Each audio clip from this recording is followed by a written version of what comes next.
আসসালামু আলাইকুম। মিতা মুস্তাফা স্বাগত জানাচ্ছি এনটিভির দুপুরের খবরে। ক্রাউন 7 শিরোনাম দেখছিলেন, এবার পুরো খবর। কারফিউ ঘিরে গোপালগঞ্জ শহর জুড়ে থমথমে পরিস্থিতি বিরাজ করছে। ফার্মেসি, হাসপাতাল ব্যতীত বন্ধ রয়েছে অধিকাংশ দোকানপাট। নিরাপত্তা পরিস্থিতি স্বাভাবিক রাখতে শহর জুড়ে সেনাবাহিনী এবং বিজিবির সদস্য সহ আইন শৃঙ্খলা রক্ষাকারী বাহিনীর অতিরিক্ত সদস্য মোতায়েন রাখা হয়েছে। সংঘর্ষের ঘটনায় যৌথ বাহিনী রাতে অভিযান চালিয়ে ২০ জনকে গ্রেফতার করেছে। রুবেল আহমেদের ক্যামেরায় নূর হোসেনের রিপোর্ট। জাতীয় নাগরিক পার্টির পদযাত্রায় দফায় দফায় হামলা, সংঘর্ষ ও ভাঙচুরের পর থেকেই গোপালগঞ্জে কারফিউ চলছে। কারফিউর মধ্যে বন্ধ রয়েছে অধিকাংশ দোকানপাট। সড়কে যানবাহনের উপস্থিতি অন্য দিনের তুলনায় অনেক কম। জরুরি প্রয়োজন ছাড়া বাইরে বের হচ্ছেন না শহরের বাসিন্দারা। বেচা কিনাই বন্ধ। আমরা তো বেচা কিনা না করলে আমরা চলবো কিভাবে? কারফিউ থাকলে মানুষজন শহরে না ঢুকলে আমরা কি খাবো? একেবারে জিরো ভাইয়া, সকাল থেকে পর্যন্ত বন্দি করতে পারে নাই। আমাকে কোনো যাত্রী না দেয় না, সব গাড়িগুড়ি খালি, অফিস আদালত দোকানপাট সব কিছু বন্ধ। গোপালগঞ্জে এনসিপির বহরে হামলার স্থান পরিদর্শন করে হামলাকারীদের বিরুদ্ধে ব্যবস্থা নেওয়ার কথা জানিয়েছেন পুলিশের ঢাকা রেঞ্জের ডিআইজি। বর্তমানে পরিস্থিতি স্বাভাবিক রয়েছে। আমরা তো কোনো আতঙ্ক দেখছি না। আমরা তো যথেষ্ট ফোর্স মোতায়েন আছে জনমনের শান্তি আনার জন্য, জনগণের শান্তি শৃঙ্খলা রক্ষার জন্য। আমাদের যা যা করণীয় ইনশাআল্লাহ আমরা তাই করছি। এদিকে গোপালগঞ্জ কারাগার পরিদর্শন করেছেন অতিরিক্ত কারা মহাপরিদর্শক। কারাগারের নিরাপত্তা জোরদার করার কথা জানান তিনি। প্রথম থেকে এখানে ব্যবস্থা নিয়েছি। এছাড়া আমাদের কারারক্ষীদের, তারপরে এখানে যিনি কারার ইনচার্জ হিসাবে আছেন, ওনার সাহসিকতার জন্য আমরা এটা যথেষ্ট পরিমাণে আমরা ট্যাকল করতে পেরেছি। আমরা এখন তো স্ট্রেনদেন আপনারা নিজেরাই দেখছেন এখানে যে আমাদের এখানে বিজিবি আছে, আর সেনাবাহিনী আছে, এখানে পুলিশেরও দিনকে টহল আছে এখানে। সুতরাং গতকালকের চেয়ে আজকের পরিস্থিতি অনেক বেটার। কারফিউ চলমান থাকায় গোপালগঞ্জ জেলার এসএসসি ও সমমানের পরীক্ষা স্থগিত করা হয়েছে। নূর হোসেন, এনটিভি নিউজ, গোপালগঞ্জ।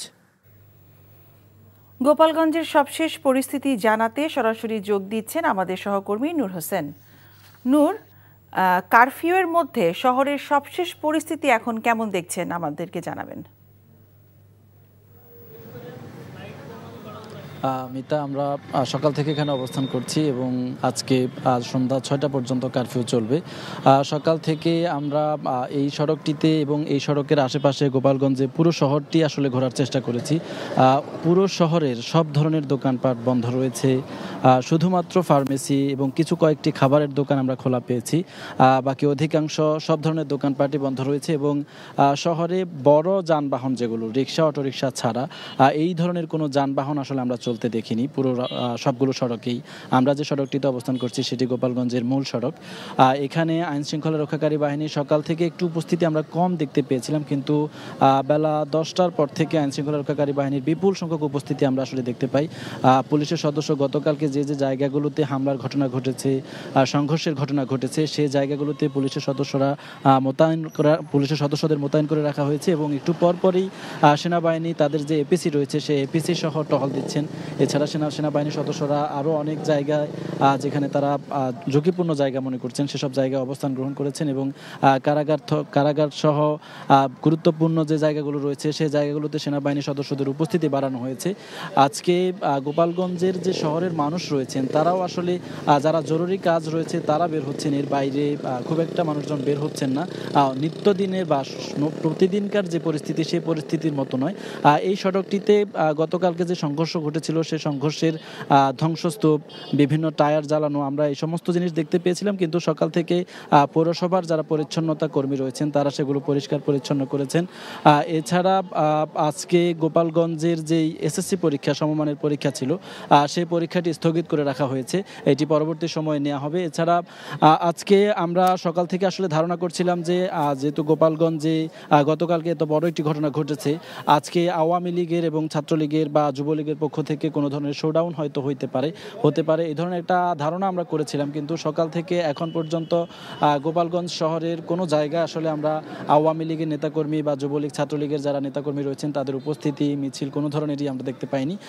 এছাড়া আইনশৃঙ্খলা রক্ষাকারী বাহিনীর পক্ষ থেকে কিছুক্ষণ পরপরই যারা উপস্থিত মানুষ রয়েছেন দোকানপাটের সামনে, যারা সাধারণ ব্যবসায়ী, ক্ষুদে ব্যবসায়ী বা রিক্সা চালক, দিনমজুর যারা রয়েছেন তাদেরকেও সরে যাবার জন্য একটু পরপরই নির্দেশনা দেওয়া হচ্ছে।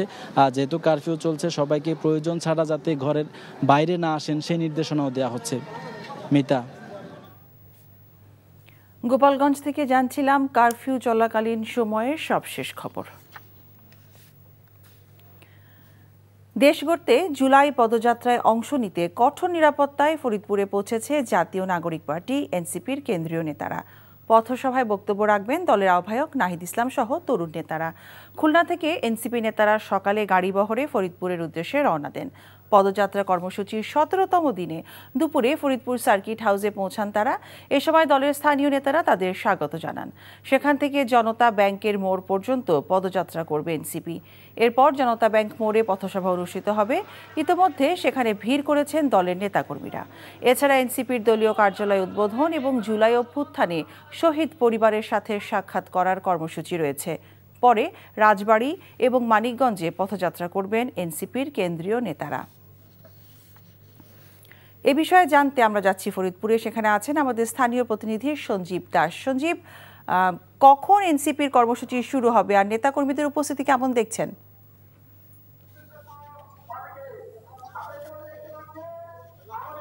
আপনি জানেন যে ফরিদপুরের যে নির্ধারিত জনসভা, সেই জনসভা কিন্তু এখন আনুষ্ঠানিকভাবে কিছুটা শুরু হয়েছে বলবো এই কারণেই যে কেন্দ্রীয় নেতৃবৃন্দ কিন্তু খুলনা থেকে এই মুহূর্তে ফরিদপুরে এসে পৌঁছেছেন।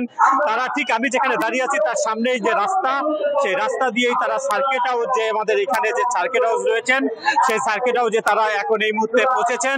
সেখানেই তারা কিছুক্ষণ রেস্ট নিয়েই তারা কিন্তু এই যে পথসভার যে কেন্দ্র জমা সেইখানেই তারা পৌঁছবেন পদযাত্রা করে। এখানে তারা তাদের যে বক্তব্য কেন্দ্রীয় নেতৃবৃন্দ রাখবেন, তারপরে সেখানে শহীদ পরিবারের সাথে তারা কথা বলবেন। পরেই এখানে কিন্তু পাশেই যে কেন্দ্রীয় যে কার্যালয় বা জেলা কমিটির, সেই কমিটির কার্যালয়ে তারা কিন্তু উদ্বোধন করেই সেখান থেকে কবর জিয়ারত করবেন আলিপুর গোরস্থানে। তারপরেই তারা তাদের রাজবাড়ি যাওয়ার কথা রয়েছে। মিতা, আমি আরেকটু বলে রাখি যে এই মুহূর্তে ফরিদপুরে যে জনতা ব্যাংকের মোড়, সেখানে কিন্তু এনসিপির নেতাকর্মীতে লোকে লোকারণ্য হয়ে পড়েছে। সেখানে নেতৃবৃন্দ, কেন্দ্রীয় নেতৃবৃন্দের বক্তব্য শোনার জন্য তারা অধীর আগ্রহে অপেক্ষা করছেন যে কখন তারা পদযাত্রা নিয়ে এখানে এসে তাদের বক্তব্য রাখবেন।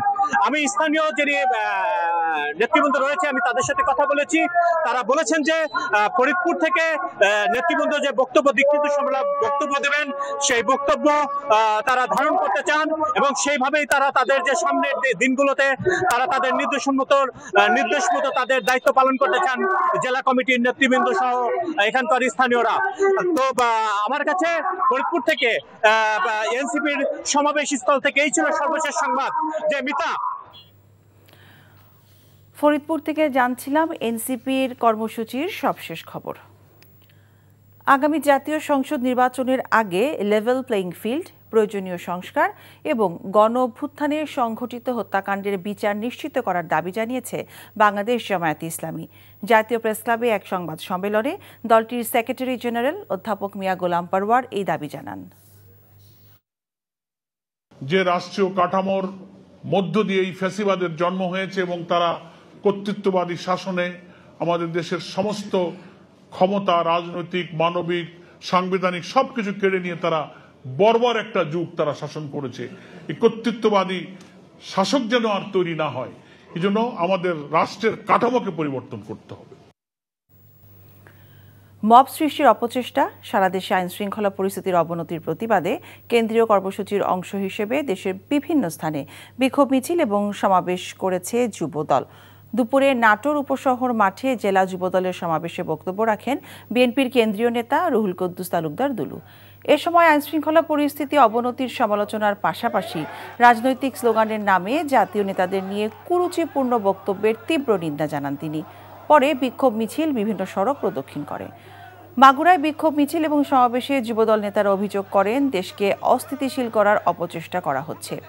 আইনশৃঙ্খলা পরিস্থিতি নিয়ন্ত্রণে আরও কঠোর পদক্ষেপের দাবি জানান তারা। বিক্ষোভ মিছিল শেষে দুপুরে টাঙ্গাইল শহরের কেন্দ্রীয় শহীদ মিনার প্রাঙ্গণে সমাবেশ করে জেলা যুবদল। এছাড়া ভোলা, কিশোরগঞ্জ সহ দেশের বিভিন্ন স্থানে প্রতিবাদ কর্মসূচি পালন করেছে যুবদল। ফেনীতে বন্যার পানি নেমে যাওয়ার সাথে সাথে ভেসে উঠছে ক্ষয়ক্ষতির চিত্র। অনেকে সহায় সম্বল হারিয়ে অনিশ্চিত ভবিষ্যতের দিকে তাকিয়ে। বন্যায় ফসলি জমি, সবজি ক্ষেত, মাছের ঘের ক্ষতিগ্রস্ত হয়েছে। ক্ষতিগ্রস্তদের আর্থিক সহায়তা দেওয়ার আশ্বাস প্রশাসনের। ফেনী প্রতিনিধি ওসমান হারুনের পাঠানো রিপোর্ট।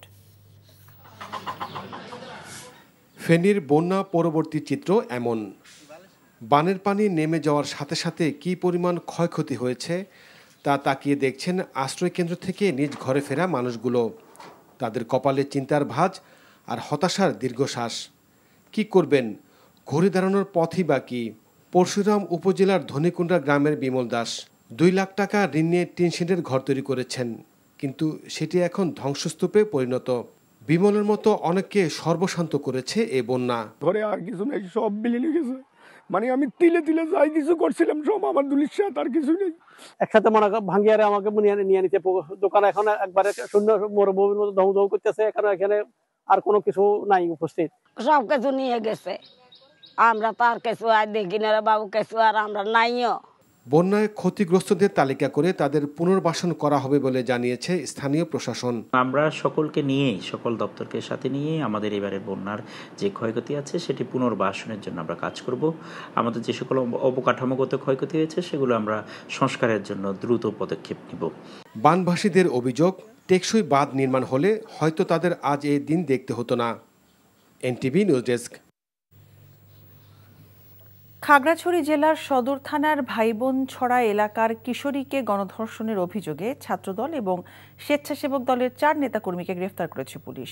থানায় অভিযোগ দাখিলের পর ভোরে সেনাবাহিনীর সহায়তায় অভিযান চালিয়ে তাদের গ্রেফতার করে পুলিশ। তারা হলেন আরমান হোসেন, সাকিব আলম, সাদ্দাম ও হোসেন। গত 27 জুন জগন্নাথ মন্দিরে যায় ওই কিশোরী। সেখানে জোরপূর্বক ধর্ষণ করে পালিয়ে যায় আসামিরা। এই ঘটনার কিশোরীর বাবা সদর থানায় গণধর্ষণের মামলা করেন।